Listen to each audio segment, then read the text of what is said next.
大家好，我戴眼镜拿着话筒的拉塞偏偏。荒野求生一直以来都是影视剧创作的热门题材，美剧有大名鼎鼎的《迷失》，国内也有《一出好戏》这样的佳作。绝对封闭的环境，资源匮乏的生存危机，很容易激发出人物矛盾，发生让人意想不到的情节。今天我们要说的这部剧《荒野》，就是开始于9个青春靓丽的少女荒野求生的故事。虽然名不见经传，但却把这个题材玩出了新的高度，一口气刷完一整季，每一集都直呼精彩。话不多说，我们正式开始。剧集开场，女主小白浑身伤疤，创伤专家和调查员正在对她进行询问。看起来小白像是刚刚经历了什么恐怖事件，而这一切的故事还要从一次夏令营活动开始讲起。小白和其他一共8个女生，前不久报名参加了一个名叫夏娃黎明的夏令营活动。她们之中性格各异，种族不同，有着天差地别的人生境遇。有人为身材自卑，每天刷心灵鸡汤；有人在餐厅打工，脾气暴躁；有人感情不顺；有人事业失利，甚至有的还要独自照顾病重的父亲，脸上透不出一点年轻人的朝气。总之，社会对于他们所处的位置有着各种不同的要求，这些要求似乎让每个人都有些无所适从。夏娃黎明活动就是为了改变这种状态，组织了一次仅有女生可以参加的夏令营，以女性的学习和成长为主题展开，目的地是夏威夷。这次报名活动的一共有9个人，除了一个名叫翠花的亚裔，其他都是2结伴参加。首先当然是咱们的女主小白和她的校友腿姐。小白到底遇到了啥糟心事儿，咱们后面揭晓。腿姐在学校拉大提琴，腿长2米，走路带风，算是个人人都认识的风云人物。再来是来自明尼苏达州的小辣椒和胖妞，他俩是一对好友。小辣椒就是那个脾气暴躁的餐厅服务员，而胖妞则一直对自己的身材比较自卑。两人看起来风格很不搭，但关系却十分要好。来自德州的壮壮和雅雅彼此也认识。壮壮穿着朴素，独自照顾着病重的父亲，而雅雅则打扮时尚，看起来家境殷实。至于她为什么叫雅雅，放心，也是有逻辑的。还有来自纽约的卷毛姐妹，大卷是个跳水运动员，小卷是她的妹妹，帮姐姐做一些类似于助理的工作。但是姐妹俩的关系看起来不是太好。好了，人物介绍完毕，没记住也不要紧，后面每个人的经历、过往、人物性格都会有很详细的展开，想记不住都难。在无聊的旅程中，金发妹雅雅首先打破了沉闷的气氛，提议大家互相换一下位置，重新分组，这样可以让本来陌生的彼此多了解一下。壮壮换到了腿姐身边，两个人衣着打扮差很多，彼此都不是很喜欢对方的风格。而看起来矛盾更大的是大卷和小辣椒。小辣椒之前是篮球队员，因为脾气暴躁打了队友而被开除出队。大卷是跳水运动员，相比于小辣椒，他对自己跳水事业看重更多，在飞机上吃蛋糕都要用电子秤称重后再吃，十分严格的控制体重。看到这里，偏偏也不自觉的放下了手中的零食。但小辣椒可不管这些，当着大卷的面大口大口的吃着蛋糕。大卷的妹妹小卷和亚裔的翠花坐在了一起，小卷看起来心不在焉，翠花则很热情，一直在滔滔不绝的讲着自己的爱好，说她尤其喜欢一首叫做《红粉佳人》的歌。雅雅换到了胖妞身边，她主动介绍自己说自己信仰基督，参加这次活动是为了在选美比赛上能获得一些加分。她一边夸胖妞的眼睛好看，一边给胖妞讲一些恋爱经，而胖妞则坦诚的表示根本就没有男生会喜欢自己。谈话间，胖妞提醒雅雅她的牙上沾上了一点蛋糕，雅雅突然开始紧张，赶紧跑进了飞机的洗手间，锁好了门。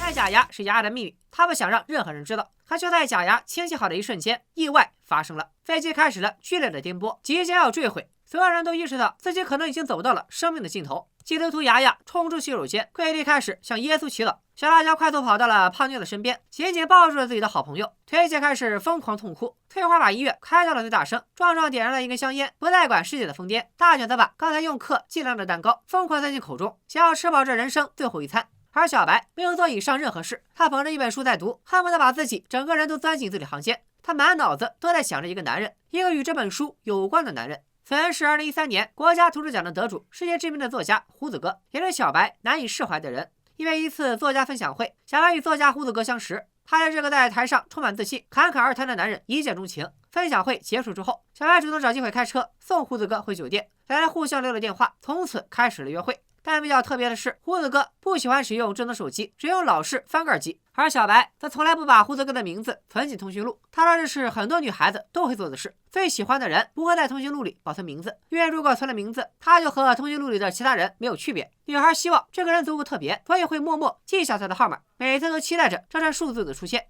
就这样，两个人通过短信关系逐渐暧昧，直到有一天，胡子哥喝了一些酒之后，发来了一条短信。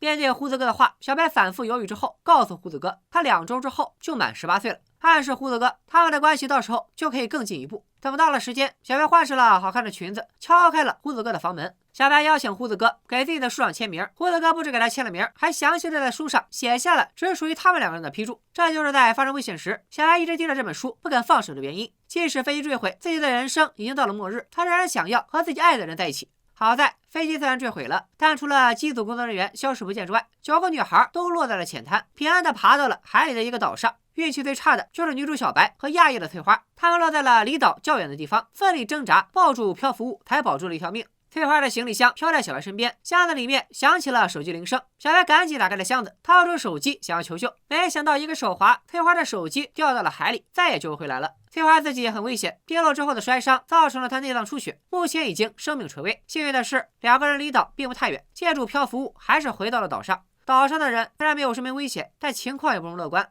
高冷孤傲的腿姐精神崩溃，坐在地上大声痛哭。大卷疯狂呕吐，妹妹小卷试图过来安慰她，但却被大卷斥责。她斥责小卷给爸妈打小报告，妹妹在反驳说只是因为担心她的身体。看来姐妹俩的关系出现了很大矛盾，但大卷口中的打小报告又是指什么事呢？我们暂且按下不表。胖妞受了伤，她的脚踝肿得厉害，需要有人扶着才能勉强走路。雅雅在她身边脱下了自己的衣服，帮胖妞包扎了伤口。小白和翠花上了岸，但翠花已经呼吸减弱。壮壮在给她做人工心肺复苏，大家都在旁边支招。壮壮一问才知道，在场的所有女孩除了躺着的翠花，一共8个人，居然都学过人工心肺复苏，哪有这么巧的事呢？但紧要关头也来不及想这些了，得赶紧救人。翠花靠着心脏急救醒了过来，但内脏出血的问题依然无法救治。大家开始想求救的办法。全场只有壮壮手里有一部手机，还在刚刚救人的时候泡了水，无法开机了。按照网上流传的方法，壮壮把手机丢进了沙子里，希望沙子可以像大米一样吸掉手机的水分。其实就算手机开机了，也可能没有信号，他也只能走一步看一步。物资上，他们身边只有随飞机掉下来的10来罐可乐可以喝，根本不够生活。雅雅提出要去岛中深处找物资，小辣椒则说要跟他一起去。他俩一个暴躁少女，一个是天天把小美比赛挂在嘴边的小凡尔赛，一起外出很难不呛起火来。雅雅说自己不是什么养尊处优的公主，教小辣椒要注意听山中的流水声，还说自己竟然跟着爸爸一起打猎，啥家庭背景啊，还打猎？小辣椒一听就气不打一处来。更要命的是，雅雅还一路念叨着各种宗教性质的祷告，也是让小辣椒烦得不行。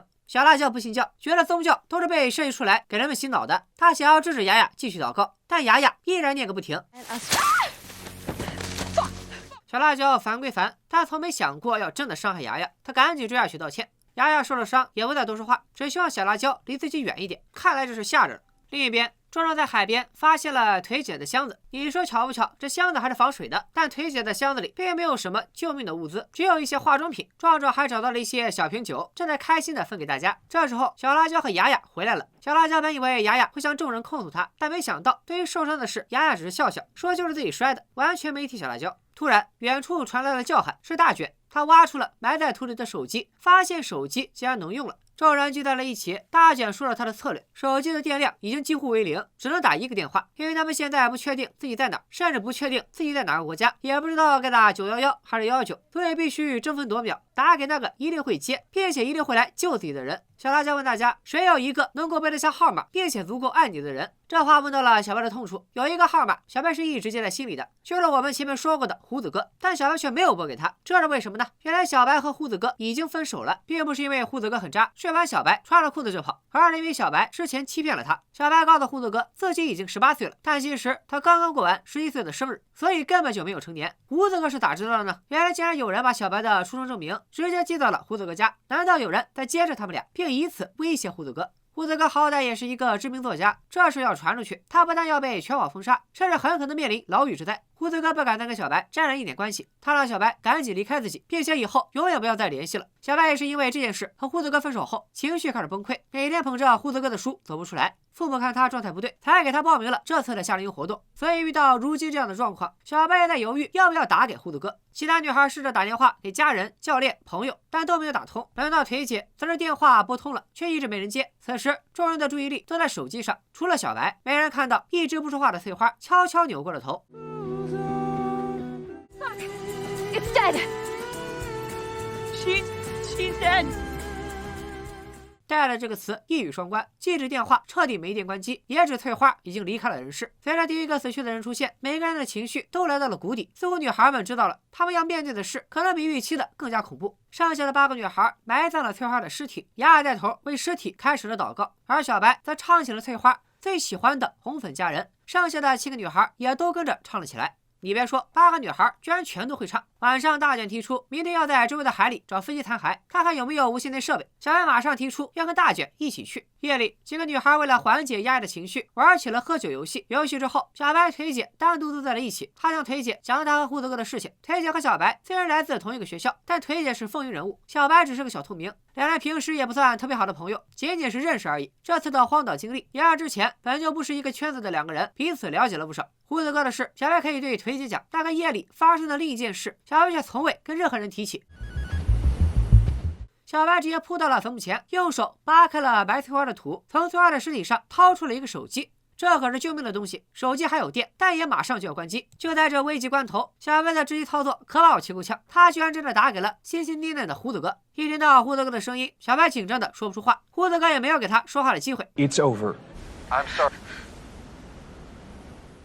小白不敢跟大家说自己把最后一通救命电话的机会浪费了，默默瞒下了这件事。事实上，他一直没有走出情伤，直到被救之后，还仍然在不停追问。他们失踪的新闻爆出来以后，胡子哥当天有没有报警，有没有多问过他一句？其实相比于小白的感情，更诡异的可能是手机本身。你可能要问了，翠花明明有手机，为什么直到死掉也不拿出来？没错，这就离谱。如果你还记得前面的剧情的话，应该能想起来，这并不是翠花唯一的一部手机。之前在的行李箱里就有一部手机被小白掉到了海里，明明还有第2部手机，为什么却不拿出来给大家求救？